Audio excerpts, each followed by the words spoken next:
चलिए, इस समय चुनाव की बयार चल रही है और इस समय निर्दलीय प्रत्याशी सुलोचना इस्टवाल हमारे साथ हैं, जो मेयर पद के लिए अपने दावेदारी पेश कर रही हैं। सुलोचना जी, नमस्कार। नमस्कार सर।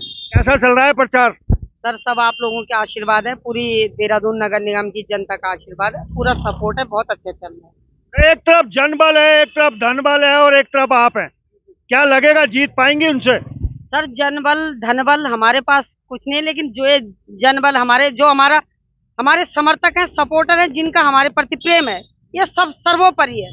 इसमें धन तो कहाँ, धन वाले तो आज सामने आते हैं, जितने दिन चुनाव होंगे उतने दिन के लिए अपने हैं, लेकिन सुलोचना इस्टवाल के साथ जितने भी जन समर्थक हैं, ये आजीवन साथ में हैं और पूरे जोश के साथ साथ में हैं। तो धनबल की यहाँ ज्यादा आवश्यकता नहीं है। आपको क्यों जरूरत महसूस हुई कि मुझे चुनाव लड़ना चाहिए? लड़ तो रहे थे लोग। सर एक बात सुनो, हमेशा दूसरे को लड़ाया, खुद हम पीछे से, जैसे होता है ना कि लास्ट में राम ने रावण पे विजय पाई थी और रावण की जो राक्षस है वो पहले ही तीर में ध्वस्त हो गए, तो हम तीर के समान और दिन हम राक्षस की तरह चलते थे पीछे से कि पहले ध्वस्त हमको ही होना है। इस बार हमें यह है कि हम लास्ट अंतिम लड़ाई तक हम लड़ेंगे और हम अब इस चीज से थोड़ा ऊपर उठ के, भाई आज तक हम सबके पीछे पीछे गए, जब हम भुक्तभोगी खुद इस नगर निगम के अंदर खुद भुक्तभोगी हैं, सड़कों से, बिजली पानी समस्याओं से, कहीं यातायात सुविधाओं से, जितने भी नगर निगम के अंतर्गत जो भी समस्या है, जब हम स्वयं उसके भुक्तभोगी बने तो हमें लगा कि हम दूसरे के पीछे न जाकर खुद क्यों इस मैदान में खुद आके क्यों ना हम जनता के लिए एक सुयोग्य प्रत्याशी के रूप में जनता के सामने आए और जनता का विकल्प बने। इसलिए चुनाव क्या हमने स्वयं सोचा। जब आप लोगों के पास जा रही हैं, उनसे मिल रही हैं, वोट भी मांग रही हैं, तो लोगों के रिएक्शन क्या है? सर बहुत सुंदर है लोगों के रिएक्शन। लोगों ने कहा कि मात्र शक्ति ने ये प्रदेश लिया है, अपनी अस्मिता को गंवाकर भी और अपने सारे कामकाज छोड़ के ये राज्य की लड़ाई लड़ी, महिलाओं ने लड़ी है और हमें बड़ी खुशी है कि इस बार महिला मैदान में है, तो हम सब आपका सपोर्ट करते हैं। हमने एक अपना हमेशा संघर्षों पे रहे हैं सर, ऐसे तो अचानक आए नहीं, बहुत सारे संघर्ष के बाद जनता ने कहा कि इस संघर्ष को आप मैदान पे लाइए और इस संघर्ष को जब मैदान पे लाओगे तभी हमारी एक आप आवाज बन पाओगे, एक ताकत बन पाओगे।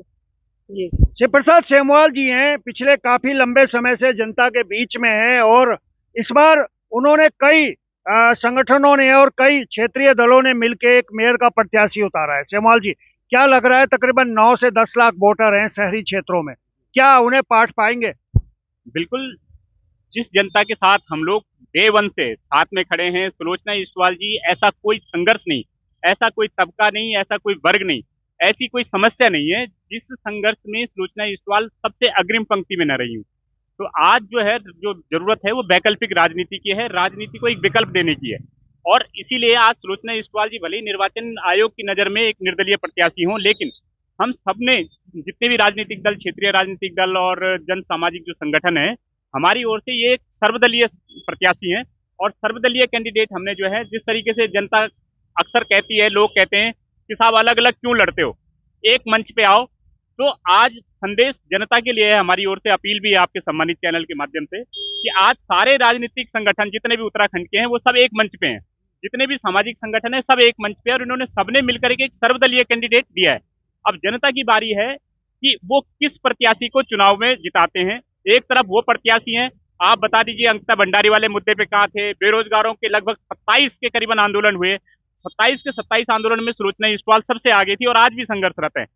जनता बता दे, स्टूडेंट बता दें, उनके अभिभावक बता दें कि ये जो बाकी इनके अलावा जो कैंडिडेट हैं, उन्होंने अगर एक भी दिन उन्हें सड़कों पे देखा हो, बेरोजगारों के लिए देखा हो, डीएलएड आंदोलन के लिए देखा हो, अंकिता भंडारी के लिए देखा हो, भू कानून मूल निवास आंदोलन में देखा हो, तो हम कहेंगे कि भैया हमारी दावेदारी कोई दिक्कत नहीं है, आप दीजिए वोट, भाजपा को दीजिए, कांग्रेस को दीजिए, किसी भी पार्टी को प्रत्याशी को दीजिए। लेकिन अगर आप एक कैंडिडेट देखेंगे, अगर कोई अंधभक्त नहीं बनेगा, कोई अपने दिमाग को गिरवी नहीं रखेगा, तो उनको देखना चाहिए कि वो कैंडिडेट कौन है जो उनके बीच हर समय हर जगह पे जो है साथ में खड़ा रहा हो। आज इस चुनाव को कभी पहाड़ मैदान के चुनाव की बात कर रहे हैं, कभी जो है दूसरे दलों की, दूसरे जाति के, दूसरे धर्मों के बांटने की बात करें, लेकिन एकमात्र सुलोचना इस्टवाल है जो हर वर्ग, हर जाति, हर धर्म के साथ बिना कुछ देखे हुए कि कौन किस जाति किस धर्म का है, जिस तरीके से ब्लड ग्रुप है, ब्लड ग्रुप में जब भी जरूरत होती है नहीं देखा जाता, ऐसे ही सुलोचना इस्टवाल ने कभी भी कोई जाति धर्म के आने से किसी समस्या को नहीं देखा, हर आंदोलन में, हर संघर्ष में खड़ी रही है। और आज पूरे जो उत्तराखंड की जनता है, भाई हम भी, मैं भी पंजाब में पढ़ा हूँ, झांसी में पढ़ा हूँ, मैंने सभी जगह के क्षेत्र के लोगों को देखा है, लेकिन आज अगर हम देहरादून को देखें तो देहरादून में भी सभी धर्मों के, सभी जाति के, सभी क्षेत्रों के लोग हैं। ये समस्या क्षेत्रवाद और जातिवाद को देखने की नहीं है, ये देहरादून नगर निगम की समस्या को देखने की है। यहाँ की सड़क, बिजली, पानी, शिक्षा की व्यवस्था को देखने की जरूरत है, यहाँ की स्वास्थ्य शिक्षा को देखने की जरूरत है। इसलिए क्योंकि सुलोचना इस्वाल पूरे तरीके से हर वर्ग के साथ खड़ी रही है, हर समस्या में खड़ी रही है, तो इसलिए हमने जो इनको सर्वदलीय प्रत्याशी बनाया वो भी इसीलिए बनाया, जिस तरीके से दुर्गा माँ को सारे देवताओं ने मिलकर के शक्ति दी थी राक्षसों के खिलाफ। आज जो राक्षसी प्रवृत्तियां यहाँ पे इकट्ठा हो रखी हैं, उनकी टक्कर में भी एक सुलोचना इस्वाल मात्र शक्ति के रूप में हमने खड़ी की है। हम सभी 7, 8, 10 जो भी पार्टियां हैं, संगठन है, इन्होंने मिलकर इनको शक्तियां दी है। हमारे सारे कैंडिडेट इनके साथ हैं, सारे जो कार्यकर्ता है, पदाधिकारी इनके साथ हैं। और हमारी जनता से अपील है कि राजनीतिक दल, सामाजिक संगठन एक मंच पे आ चुके हैं। हमारा सर्वदलीय प्रत्याशी जो है सुलोचना इस्वाल है, जो आपके साथ हर मुद्दे, हर संघर्ष में रहा है। तो आप कंपेयर कर लीजिए, आपके साथ कौन प्रत्याशी जिनको आप बारे में सोच रहे हैं, सबको एक साथ रखिए, कौन आपके साथ हर मुद्दे पे, हर संघर्ष में रहा है। और अगर सुलोचना इस्वाल रही है तो आप, बारी आपकी है, तो इम्तिहान की घड़ी है, हम मैदान में हैं। और मुझे पूरा भरोसा है उन लोगों से जिनके साथ भी ये खड़ी रही है, जिस समस्या में भी खड़ी रही है, कि वो लोग इस बार एक अच्छा प्रत्याशी चुनेंगे। जब इनको ताकत मिलेगी तो उस ताकत से उनके संघर्ष को ही ताकत मिलेगी। जी, संघर्ष को ताकत मिलेगी। सुलोचना इस्वाल जी, ये भी एक कड़वी सच्चाई है कि चुनाव आते ही सारे संघर्ष, सारे मुद्दे सब गायब हो जाते हैं और बात आ जाती है कि ये इस दल का है, ये उस दल का है और ये जीतेगा या नहीं। इस पैटर्न को भी आप समझ रही हैं? बिल्कुल। आजकल तो आपने देखा होगा बैनरों में लग रहे जुझारू, कर्मठ, ओजस्वी, लेकिन ये 5 साल तक पता नहीं ये जुझारू थे या गीदड़ थे, ये पता नहीं लगा किसी जनता को। अचानक पोस्टरों पे जो लिखा देख रहे हैं हम, इतने पोस्टर छप चुके हैं, उनमें जुझारू, ईमानदार, कर्मठ, लेकिन ये 5 साल के अंदर हमने किसी भी मुद्दे पे इन जुझारू कर्मठों को नहीं देखा। तो ये आप सही बोल रहे हो कि हार जीत जो भी है। आप देखिए आज का न्यूज़पेपर में आपने समाचार पढ़ा होगा कि स्टार प्रचारक आ रहे हैं, इनमें वो भी यूपी से आ रहे हैं, केंद्र से आ रहे हैं, कि इनके चुनाव में यदि स्टार प्रचारक, इसका मतलब ये पर जो यहाँ पे जो कैंडिडेट वो गीदड़ है। हमारा तो कोई भी नहीं स्टार प्रचारक, हम स्वयं है मैदान में। तो हमारे लिए तो हमने तो नहीं बुला रखा किसी को बाहर से। गुस्सा तो नहीं करो उन पे? गुस्सा नहीं सर, मैं ये देख रही हूँ कि जब एक प्रधान का चुनाव, देहरादून के प्रधान का चुनाव है सर, इसका पार्टी से कोई लेना देना नहीं है। क्षेत्र की जनता के लिए, विकास के लिए आदमी चाहिए। नगर निगम 100 वार्ड के लिए हर जिले से 100 वार्ड के लिए एक प्रधान चाहिए। अब उस प्रधान के चुनाव में भी यदि केंद्र के नेता आते तो इससे बड़ा दुर्भाग्य इस प्रदेश का क्या हो सकता है। इसका मतलब वो कैंडिडेट खुद में क्या है जिसके लिए बाहर से भीख मांगनी पड़ रही है। हम तो स्वयं मैदान में हैं, स्वयं बोल रहे हैं कि हम हैं, हम आपकी समस्याओं के लिए खड़े हैं, आपका एक बार विश्वास हमें मिल जाएगा तो हम आपकी उम्मीदों पे हमेशा खरा उतरेंगे। हम स्वयं हैं, हमने किसी को स्टार प्रचारक के रूप में नहीं, हम खुद हैं, स्टार बन के खुद मैदान में है, संघर्ष के बलबूते, तो हमें किसी की जरूरत नहीं है। तो जीत हार जनता से मुझे पूर्ण उम्मीद है कि कई लोगों ने हमें बताया कि ये बड़ी खुशी की बात है कि आप स्वयं हो, आप किसी और का नाम लेके मैदान में नहीं आ रखे हो। ये हमारे लिए बड़ा चुनौतीपूर्ण भी नहीं है क्योंकि हमने संघर्ष किया है और जनता का बस आशीर्वाद चाहिए।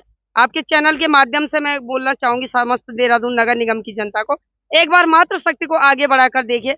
जब मातृ शक्ति आगे बढ़ी थी तो राज्य भी मिला था, लेकिन ये राज्य आज बर्बाद हो चुका है और ये नगर निगम बर्बाद हो चुका है। तो एक बार मातृ शक्ति के हाथ में फिर से आ जाए तो इसको संवारने का सिर्फ और सिर्फ संकल्प मातृ शक्ति ले सकती है। जयमाल जी, एक करारा सवाल आपसे लेते हैं। इरोम शर्मिला ने तकरीबन 16 साल आंदोलन किया, उसने नली से ही भोजन का आहार किया, लेकिन जब वो चुनाव लड़ी तो मात्र 89 वोट उसे मिले। क्या वो संघर्ष, क्या वो जनता, इन चीजों को भी आप समझ रहे हैं?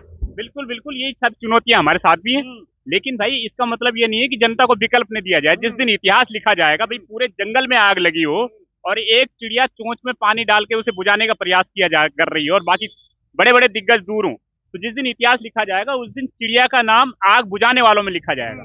आज अगर हम लोग सभी क्षेत्रीय दल मिला करके संघर्ष कर रहे हैं, इस संघर्ष को अगर जनता ताकत नहीं देगी तो ये संघर्ष जो है, भाई सुलोचना इस्वाल के तो घर में सब ठीक है, इनके हस्बैंड जो है सरकारी अध्यापक हैं, इनके जो परिवार वाले हैं, पिता भूतपूर्व कैप्टन है, ससुर जो है इनके स्वतंत्रता संग्राम सेनानी है, इनको तो कोई दिक्कत नहीं है। ये समाज के लिए एक भी दिन ऐसा नहीं रहा जिस दिन घर में रही हो, हर दिन समाज के लिए सड़कों पे संघर्ष कर रही है। तो अगर इनको ताकत मिलेगी तो भाई जनता के संघर्षों को ही ताकत मिलेगी, जनता के संघर्षों को बल मिलेगा। तो ये जनता को तय करना है कि इरोम शर्मिला जैसे लोगों को घर बिठा दे या इरोम शर्मिला जैसे लोगों को नेतृत्व सौंपेगी, जो लोग ऑलरेडी जनता के बीच है। अगर उन्हीं को नेतृत्व सौंपा जाएगा तो जाहिर सी बात है कि लोकतंत्र की खूबसूरती भी होगी, ये जनता के मैच्योर होने का एक परिचायक भी होगा और ये जनता के लिए भी एक भला होगा। नहीं तो ऐसे बहुत सारे लोग हैं, आप लगा लीजिए देहरादून में अनूप नौटियाल जैसे लोग थे, उनको कोई दिक्कत नहीं है, 10-15 करोड़ रुपए के व्हाइट में मालिक हैं, चाहे तो घर में बैठ जाते, कोई दिक्कत नहीं है।